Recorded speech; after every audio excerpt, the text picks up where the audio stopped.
अब तक हमने देखा तांजीरो म्यूचिरो के पास ट्रेनिंग के लिए चला जाता है और म्यूचिरो उसे देखकर बहुत ज्यादा खुश होता है। तब तांजीरो देखता है कि सभी लोगों को म्यूचिरो की ट्रेनिंग में बहुत ज्यादा परेशानी आ रही होती है और सभी लोग तांजीरो को म्यूचिरो के साथ उन पर रहम करने की बात करने के लिए कहते हैं। तब हम देखते हैं रात को म्यूचिरो सनामी और ओबुनाई के साथ लड़ने चला जाता है और नाकी में उन सभी पर नजर रखे हुए होती है। और तब हम देखते हैं 5 दिनों के बाद तांजीरो की ट्रेनिंग खत्म हो जाती है और उसे मित्सुरी के पास भेज दिया जाता है। और अब आगे तब हम यहाँ देखते हैं मित्सुरी तांजीरो को देखकर बहुत ज्यादा खुश होती है और उसे ब्लैक टी और पैनकेक्स ऑफर करती है, जिसके बारे में तांजीरो को कोई आइडिया नहीं होता। तब मित्सुरी अपने हाथों से उसे पैनकेक खिलाने लगती है, जिसे खाकर तांजीरो को बहुत अच्छा लगता है। और तब मित्सुरी तांजीरो को उसकी ट्रेनिंग के लिए बैली डांस का एक आउटफिट देती है और यहाँ हम देखते हैं सभी बच्चों ने वो कपड़े पहन रखे होते हैं, जिस वजह से वो सभी लोग शर्मा रहे होते हैं। पर तांजीरो अभी भी पूरे जोश में होता है और तब मित्सुरी उन सभी को म्यूजिक पर डांस करने के लिए कहती है और हम देखते हैं सभी लोगों के लिए वो बहुत ज्यादा मुश्किल हो रहा होता है। तब मित्सुरी कहती है अपनी टेक्निक्स को एनहांस करने के लिए फ्लेक्सिबिलिटी ट्रेनिंग बहुत ज्यादा जरूरी है, तो चलो फिर अब अच्छे से स्ट्रेच करते हैं। और तब हम देखते हैं तांजीरो और एक लड़का एक साथ स्ट्रेचिंग कर रहे होते हैं। तब मित्सुरी कहती है इसे ऐसे नहीं करते हैं, चलो मैं तुम्हें एग्जाम्पल दिखाती हूँ। और तब हम देखते हैं वो पर्सन स्ट्रेचिंग करने से पहले बहुत ज्यादा खुश होता है, पर मित्सुरी एक ही झटके में उसकी लातों को पूरी तरह से खोल देती है, जिससे वो और तांजीरो दोनों डर जाते हैं और चिल्लाने लगते हैं। तब तांजीरो सोचता है ये स्ट्रेचिंग नहीं ब्रूट फोर्स ट्रेनिंग है, और तब वो तांजीरो को भी अपने पास बुला लेती है और हम देखते हैं सबके अंदर डर का माहौल पैदा हो जाता है। तब तांजीरो कहता है ये फ्लेक्सिबिलिटी ट्रेनिंग एक नर्क है और जोर जोर से चिल्लाने लगता है। और तब कुछ दिनों के बाद तांजीरो ओबुनाई के पास ट्रेनिंग करने चला जाता है। तब ओबुनाई कहता है मैं तुम्हारा इंतजार कर रहा था तांजीरो कामाडो, मैं आपके साथ ट्रेनिंग करने के लिए बहुत ज्यादा एक्साइटेड हूँ। चुप कर जाओ नहीं तो मैं तुम्हें मार डालूंगा। मित्सुरी ने मुझे तुम्हारे बारे में बहुत कुछ बताया है और लगता है तुम्हें उसकी ट्रेनिंग में बहुत मजा आया है। और तब हमें फ्लैशबैक दिखाया जाता है जहाँ मित्सुरी ने ओबुनाई को एक लेटर भेजा होता है, जिसमें वो तांजीरो की तारीफें कर रही होती है और उसे पढ़कर ओबुनाई को बहुत ज्यादा गुस्सा आ रहा होता है। तब यहाँ ओबुनाई कहता है मैं मित्सुरी की तरह तुम पर रहम नहीं खाऊंगा। मैं तो अभी अभी यहाँ पर आया हूँ पर ये तो अभी से मुझसे नफरत करने लग गया। और तब ओबुनाई तांजीरो को ट्रेनिंग करवाने के लिए एक रूम में ले जाता है, जहाँ हम देखते हैं उसने बहुत सारे डीमन स्लेयर कॉर्प्स के मेंबर्स को बांध रखा होता है। तब वो कहता है तुम्हें इन सभी ऑब्स्टेकल से बचते हुए अपनी तलवार को घुमाना होगा और इससे तुम्हारी तलवारबाजी भी इम्प्रूव होगी। क्या ये जगह एक एग्जीक्यूशन चैम्बर है? क्या इन लोगों ने कोई गुनाह किया है? तुमने सही कहा, इन्होंने बहुत बड़े क्राइम किए हैं, जैसे कि ये लोग कमजोर हैं, नल्ले हैं, मेरा समय बर्बाद करते हैं और ऊपर से मुझे इरिटेट करते हैं। ये ट्रेनिंग तो सच में बहुत ज्यादा बुरी होने वाली है। तुम इस ट्रेनिंग में इस तलवार का यूज करोगे तो चले आओ मैं तुम्हें बताता हूँ कि इसमें करना क्या है। और तब हम देखते हैं ओबुनाई उन डीमन स्लेयर कॉर्प्स के मेंबर्स के बीच में से अपनी तलवार को फ्लो करता है और तांजीरो को भी यही करने के लिए कहता है। तब तांजीरो सोचता है इसकी स्वॉर्ड तो इतनी स्पीड में होने के बावजूद भी इन मेंबर्स को बिना टच किए हुए एक्यूरेटली मूव कर रही है। और तब तांजीरो भी वही करने की कोशिश करने लगता है, पर उसे सबकी मन की बातें सुनाई दे रही होती है, जो कि उसे उन पर हमला करने से मना कर रहे होते हैं, जिससे कि तांजीरो के हाथ कांपने लगते हैं और तांजीरो धीरे धीरे उनके बीच में से अपनी तलवार को स्विंग करता है। तो ओबुनाई कहता है ये क्या था? क्या तुम इसे ट्रेनिंग कहते हो? चलो अब मेरे साथ लड़ो और मुझ पर हमला करो। तब तांजीरो जैसे ही ओबुनाई पर हमला करने लगता है, तो हम देखते हैं बीच में कॉर्प्स के मेंबर्स होने के कारण वो हेजिटेट करता है, पर तभी ओबुनाई उस पर जोरदार हमला करता है। तब तांजीरो सोचता है इस तरह हेजिटेट होने से कुछ नहीं होने वाला, इतनी टाइट स्पेसेस में भी मुझे अच्छे से निशाना लगाना होगा। पर हम देखते हैं उसके हमला करने से पहले ही ओबुनाई उस पर हमला कर देता है और कहता है तुम बहुत ज्यादा स्लो हो। जब मैं ओबुनाई के साथ लड़ रहा हूँ तब मुझे कॉर्प्स के मेंबर्स की चिंता नहीं करनी चाहिए। तब ओबुनाई उसे फिर से स्टार्ट करने के लिए कहता है। तो तांजीरो हमें बताता है कि ये खतरनाक ट्रेनिंग अब स्टार्ट हो चुकी है। मैं चाहे वुडन स्वॉर्ड को यूज कर रहा हूँ, पर फिर भी इससे दूसरों को चोट लग सकती है। ओबुनाई के अटैक इन कॉर्प्स के मेंबर्स के बीच में से कहीं से भी आ जाते हैं और पता नहीं क्यों उसकी स्वॉर्ड बड़े ही अजीब तरीके से बेंड हो जाती है। ये तो बिल्कुल मेरे जैसे ही वुडन स्वॉर्ड यूज कर रहा है ना, तो आखिरकार ये इस तरह बेंड कैसे हो पा रही है। इसके अटैक्स गैप्स में से ऐसे आ रहे हैं जैसे कि एक सांप चल रहा हो। और यहाँ पर सबसे बड़ी प्रॉब्लम तो ये है कि जब भी मैं कॉप्स के मेंबर्स के बीच में से तलवार को गुजारने की कोशिश करता हूँ, तब मैं उनके मन की आवाजों को सुन पा रहा होता हूँ और वो बार बार कह रहे होते हैं कि प्लीज हमें हिट मत करना। ये तो सच में एक मेंटल टॉर्चर है। तब वो बनाए फिर से उस पर हमला करता है और कहता है, इस तरह हेजिटेट करना बंद करो कचरे। मेरे हाथ ऐसी टेंशन से जूझ रहे हैं जिसे मैंने कभी भी महसूस भी नहीं किया और इसकी वजह से मैं अपनी स्वॉर्ड को अच्छे से स्विंग भी नहीं कर पा रहा हूँ। और तब हम देखते हैं शाम को सभी कॉप्स के मेंबर्स को खोल दिया जाता है और तानजीरो अभी भी ट्रेनिंग कर रहा होता है। तब एक पर्सन कहता है, तानजीरो इतनी ट्रेनिंग के बावजूद भी आखिरकार तुम इसे कंटिन्यू कैसे कर पा रहे हो। तब तानजीरो कहता है, मैं ये इसलिए कर रहा हूँ ताकि तुम सभी को कोई प्रॉब्लम ना आए। तब वो लड़का कहता है, तो लगता है हमें भी यही करना पड़ेगा। और हम देखते हैं सभी लोग ट्रेनिंग के लिए दोबारा से खड़े हो जाते हैं। तब रात को वो सभी लोग गर्म पानी से नहाने चले जाते हैं। तब तानजीरो कहता है, लगता है अब हमें बहुत ज्यादा दर्द होने वाली है। और तब वो सभी लोग एक साथ पानी में कूद जाते हैं और दर्द के मारे जोर जोर से चीखने लगते हैं। तब अगले दिन तानजीरो की ट्रेनिंग फिर से स्टार्ट हो जाती है और ओबनाई कहता है, अगर तुम इसी तरह स्लो ट्रेनिंग करोगे तो इस ट्रेनिंग का कोई पॉइंट नहीं रहेगा। तब तानजीरो फिर से हमला करने के लिए खड़ा हो जाता है। तब ओबनाई उसे तलवार मारकर कहता है, आखिरकार तुम्हारी तलवार इतनी स्लो स्विंग क्यों कर रही है। और तब रात को तानजीरो फिर से नहाने के लिए चली जाता है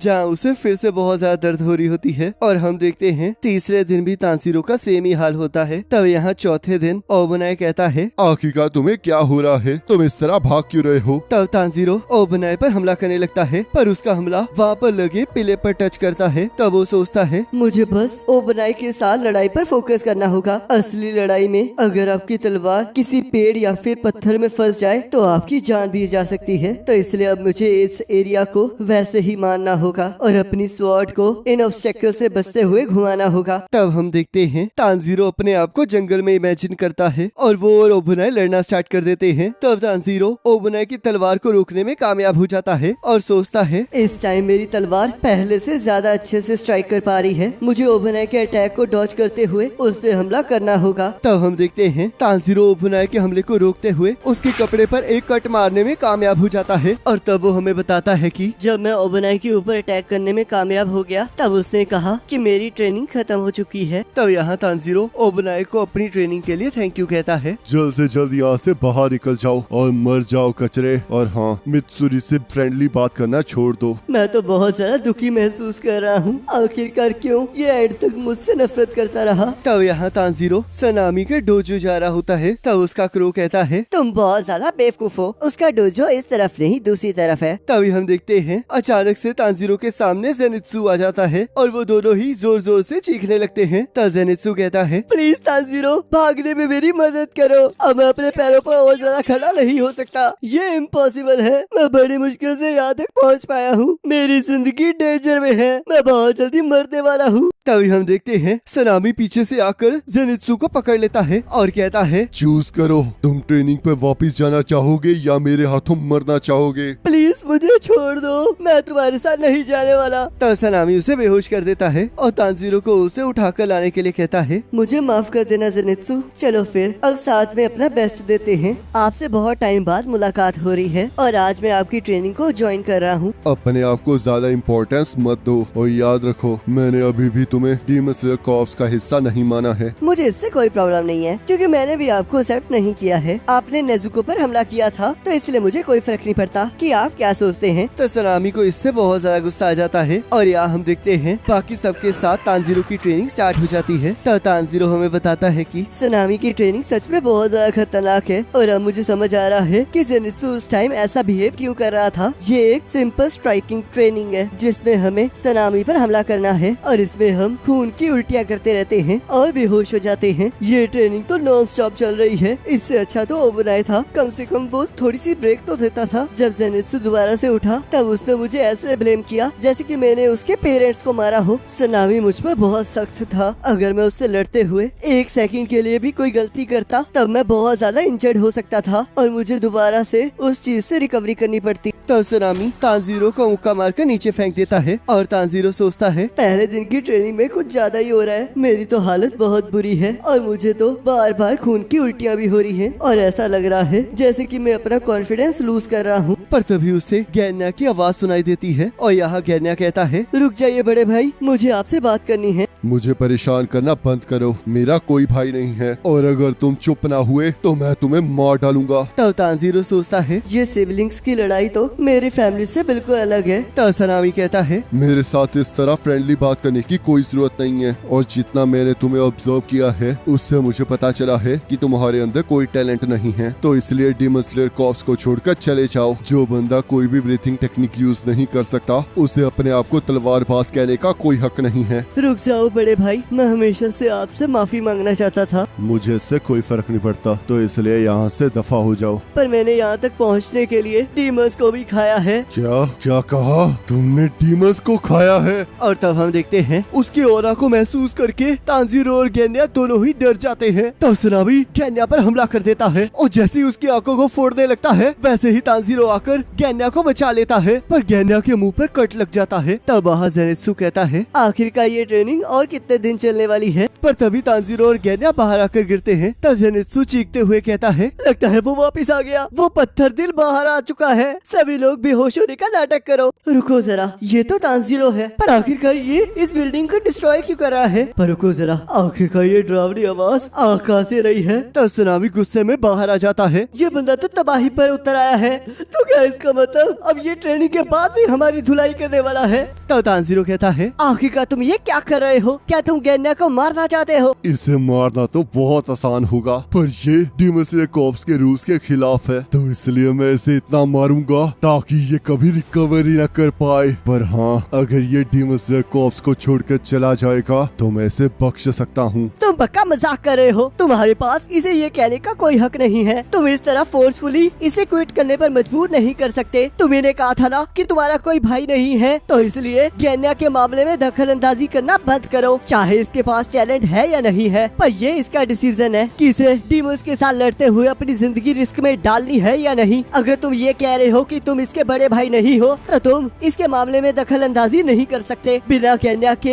हम कभी भी अपर रैंक डीमंस को नहीं हरा पाते, तो इसलिए मैं तुम्हें इसे हर्ट करने नहीं दे सकता। क्या तुम्हारा हो गया? तो चलो फिर, सबसे पहले ये हालत मैं तुम्हारी ही कर देता हूँ। और तो वो तांजीरो को एक जोरदार पंच मारता है, पर हम देखते हैं तांजीरो ने अपने हाथों से उसके पंच को रोक दिया होता है और उसके एक जोरदार लात मारता है। तब यहाँ पर ये देखकर डीमन स्लेयर कॉर्प्स के बाकी मेंबर्स शॉक हो जाते हैं। तब तांजीरो जेनित्सु को गैन्या को वहाँ से भगा ले जाने के लिए कहता है। तब जेनित्सु सोचता है, अबे क्या तुम पागल है? इस तरह मेरा नाम क्यों चिल्ला रहा है? बेवकूफ, इससे अच्छा तो एक सिग्नल ही दे देता। तब सुनामी तांजीरो को एक लात मारता है, पर तांजीरो उससे बच जाता है और सोचता है, अगर मैं थोड़ा सा भी लेट रिएक्ट किया होता तो इसके किक ने तो मेरे पूरे के पूरे कान को ही उड़ा देना था। अब अगर तुम मरना ही चाहते हो तो मैं तुम्हारी ये इच्छा पूरी ही कर देता हूँ। तब गैन्या कहता है, रुक जाओ बड़े भाई, तांजीरो का इस चीज से कोई लेना देना नहीं है। तब जेनित्सु गैन्या को लेकर वहाँ से भगाने लगता है। तब गैन्या कहता है, आखिरकार तुम कौन हो और मुझे कहाँ लेकर जा रहे हो? तब जेनित्सु कहता है, जो लोग लड़ रहे होते हैं उन्हें दूर ले जाना ही बेस्ट ऑप्शन होता है, तो चलो फिर यहाँ से दूर चले जाएं। मुझे तो यकीन नहीं हो रहा कि वो पागल तुम्हारा बड़ा भाई है।